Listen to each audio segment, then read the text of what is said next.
Esther, chapitre 2. Esther devient reine de Perse.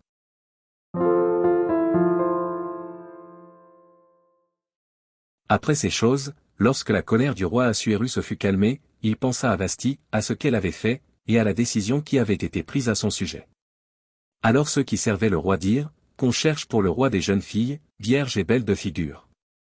Que le roi établisse dans toutes les provinces de son royaume des commissaires chargés de rassembler toutes les jeunes filles, vierges et belles de figure, à Suse, la capitale, dans la maison des femmes, sous la surveillance d'Égée, eunuque du roi et gardien des femmes, qui leur donnera les choses nécessaires pour leur toilette. Et que la jeune fille qui plaira au roi devienne reine à la place de Vasthi. Cet avis eut l'approbation du roi, et il fit ainsi. Il y avait dans Suse, la capitale, un juif nommé Mardochée, fils de Jaïr, fils de Shimei, fils de Kis, homme de Benjamin, qui avait été emmené de Jérusalem parmi les captifs déportés avec Jeconia, roi de Juda, par Nebuchadnezzar, roi de Babylone.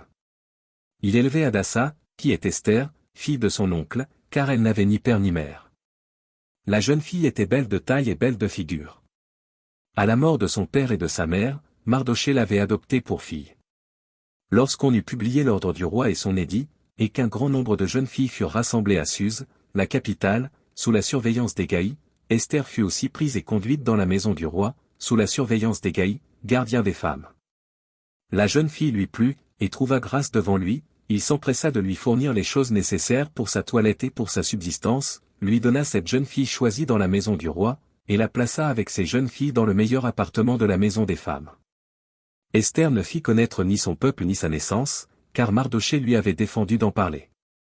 Et chaque jour Mardochée allait et venait devant la cour de la maison des femmes, pour savoir comment se portait Esther et comment on la traitait.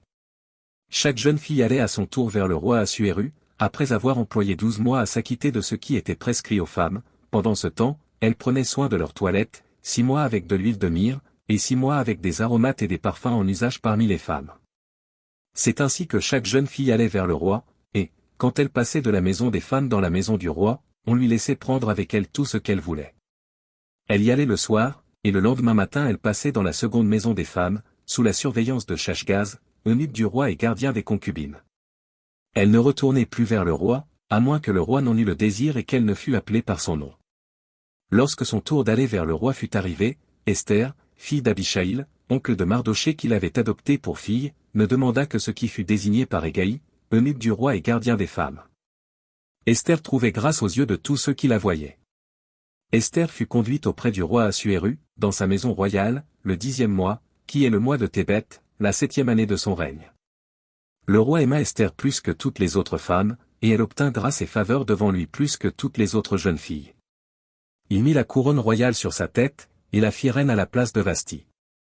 Le roi donna un grand festin à tous ses princes et à ses serviteurs, un festin en l'honneur d'Esther, il accorda du repos aux provinces, et fit des présents avec une libéralité royale. La seconde fois qu'on assembla les jeunes filles, Mardochée était assis à la porte du roi. Esther n'avait fait connaître ni sa naissance ni son peuple, car Mardochée le lui avait défendu, et elle suivait les ordres de Mardochée aussi fidèlement qu'à l'époque où elle était sous sa tutelle. Dans ce même temps, comme Mardochée était assis à la porte du roi, Bigtan et Téresh, 2 eunuques du roi, gardes du seuil, cédèrent à un mouvement d'irritation et voulurent porter la main sur le roi Assuérus. Mardochée eut connaissance de la chose et en informa la reine Esther, qui la redit au roi de la part de Mardochée. Le fait ayant été vérifié et trouvé exact, les 2 eunuques furent pendus à un bois. Et cela fut écrit dans le livre des chroniques en présence du roi.